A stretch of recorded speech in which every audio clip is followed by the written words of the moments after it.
I would have thought so too. But Daisy, going to social media more, one thing that went very hot on social media, particularly in America, of course, was a clip of US comedian Jimmy Kimmel. Now, like I think I'm probably right, in every single host of a late night comedy show in America, that a genre they specialise in, every single one of them, Trump haters. And Kimmel accused Trump's Vice President, Mike Pence, of pretending to deliver boxes of protective gear for the coronavirus when the boxes were, in fact, he said, empty.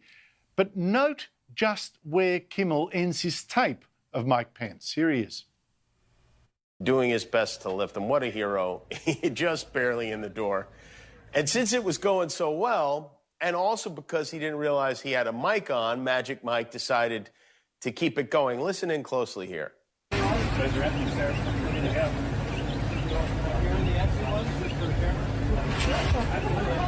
Mike Pence pretending to carry empty boxes of PPEs into a hospital is the perfect metaphor for who he is and what he's doing. A big box of nothing, delivering another box of nothing. In fact, here is what Kimmel left out of his tape of Pence and the boxes. Pence going on to make perfectly clear he was joking and that he did not deliver empty boxes. Watch.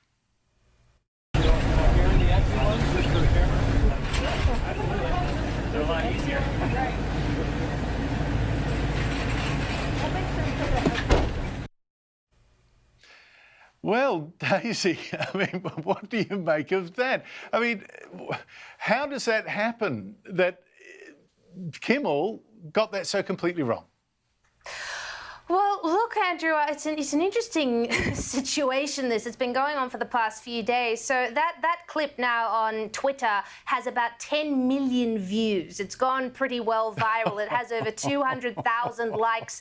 And the comments are just flooded with people disparaging Mike Pence and saying, oh, how dare he make such a terrible publicity stunt, etc., etc., etc. Fortunately, Andrew, it was actually fact-checked pretty quickly by BuzzFeed, of all outlets. Evidently, they're not completely full of Mark DeStefanos. That's a relief. But BuzzFeed fact-checked it quite comprehensively, found the actual footage and said, no, Jimmy Kimmel has portrayed this incorrectly. Now, Jimmy, in the face of this, actually played dumb and issued this sort of apology. I use that term very, very loosely because it was incredibly snarky, as you can imagine, but he insinuated in this apology that he didn't, in fact, know that the clip continued and that Mike Pence actually was joking. And he said, well, you know, I didn't know that. That I'm calling now as a load of absolute rubbish. There is no way Jimmy Kimmel didn't know, because that footage is available on C-SPAN, which is available to everyone. Anyone can access it. So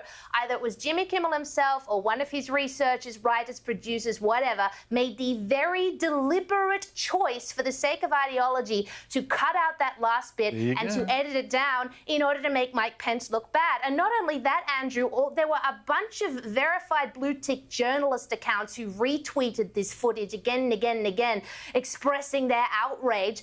None of them bothered to fact-check it by looking at the original footage, or they did, and they just didn't care because they all hate Donald Trump so much. They are very willing to spread outright lies.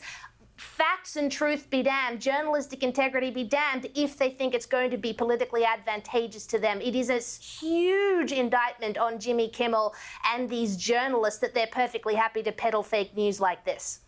Well, the thing too is it's that disposition to believe something really stupid. I mean, what are the odds that he really was going to deliver empty boxes? And you could actually tell from the heft and the thud as the first boxes went down, there was stuff in them, guys, you know. But I tell you what, Daisy, it is an improvement from the days of George Bush Jr., because you might remember he was accused of serving troops in the Middle East a plastic turkey, a Christmas plastic turkey, which was not true at all. But that lie went around the world and almost, it's just indestructible, that one.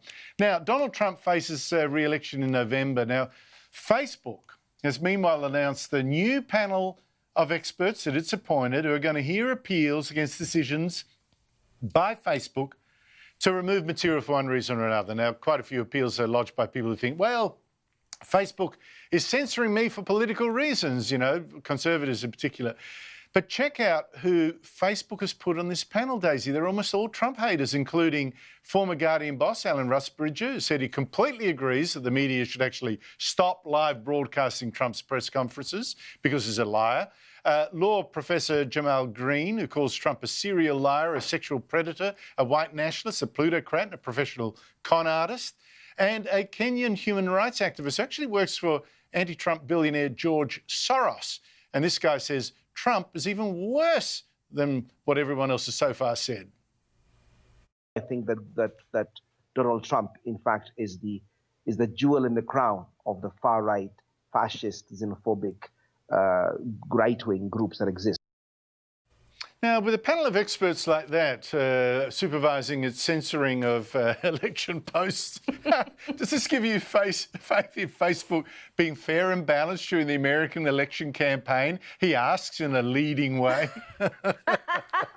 Oh my God, Andrew, isn't it just a joke Facebook has employed to make these decisions about what can or can't be on the platform? I mean, we all know that big tech and Silicon Valley leans very, very much to the left. I mean, Mark Zuckerberg himself admitted that during a Senate hearing. He admitted it to Ted Cruz when pressed. So we know that. But this is, you know, you just couldn't write it. I mean, it's.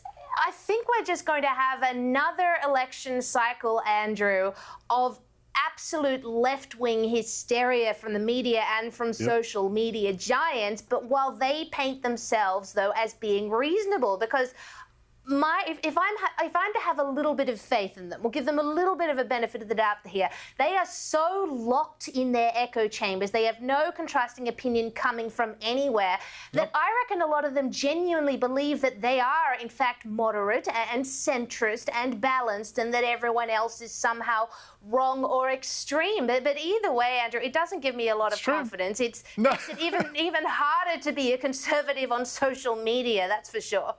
Honestly, you know, if it was someone like me appointing everyone,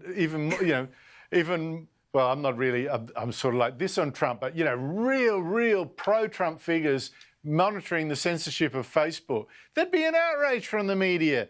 But this, tick a flick, that's good. Daisy Cousins, thank you so much indeed for your time. Thank you, Andrew.